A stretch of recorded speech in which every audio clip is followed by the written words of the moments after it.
Des voleurs qui font des trous dans des murs, c'est un stratagème qui est connu depuis des années. Comme ici, dans une toilette d'un magasin Apple l'an dernier à Washington, ou encore cette fois au Texas, dans une bijouterie d'un centre d'achat. Il y a tellement de failles de sécurité, il y a tellement de sites mal protégés. Comment se fait-il que ça soit si facile de percer des murs? J'en ai parlé avec un expert en sécurité. Dans le cas de la bijouterie, ce qui est un peu surprenant ici, c'est qu'on a une ouverture qui est faite dans des murs.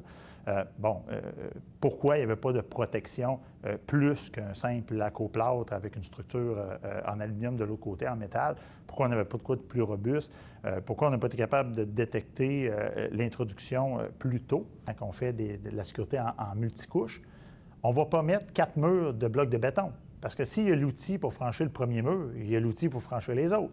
Fait qu'on va mettre un mur en bloc, un mur en bois, un mur en métal.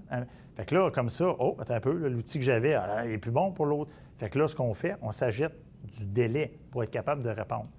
Mais ça marche juste à une condition. Il faut que dès qu'ils franchissent le premier périmètre, il faut que je le détecte le plus rapidement possible pour que le reste serve à le retarder. Ce qui est étonnant également, c'est la facilité avec laquelle les voleurs se sont déplacés à travers les plafonds du centre commercial. Bien, je pourrais très bien ici, juste en haut de mes tuiles, je pourrais mettre un grillage pleine grandeur à la grandeur du toit, puis je pourrais mettre de la détection de mouvement. Fait qu'à partir du moment que j'ai quelqu'un qui a fait un trou dans le toit, il est détecté. Fait que déjà là, je sais, il y a un trou dans le toit. Et la personne n'est pas encore dans ma boutique. Là, elle est pognée avec du grillage, OK? Et là, elle a peut-être des gros équipements que ça va bien pour couper un bout de toit parce que tu es solide.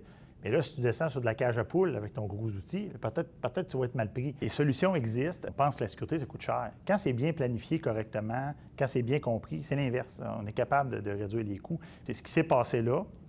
Une conception adéquate aurait permis probablement, pas d'empêcher l'attaque, on s'entend, mais d'avoir une meilleure réponse, plus rapide. Probablement que le coffre-fort n'aurait jamais été déplacé. Probablement qu'on ne serait même pas rendu aux bijoux. Ce que j'ai compris, on s'est rendu aux bijoux dans les vitrines. Probablement qu'on ne serait même pas rendu là. La plupart des centres commerciaux engagent des compagnies privées pour assurer la sécurité des lieux. Impossible de savoir exactement à quel niveau la sécurité a été compromise au Fairview-Pointe-Claire. La direction a refusé notre demande d'entrevue afin de ne pas compromettre son programme de sécurité. À Montréal, Marie-Michelle Lauzon pour Nouveau Info.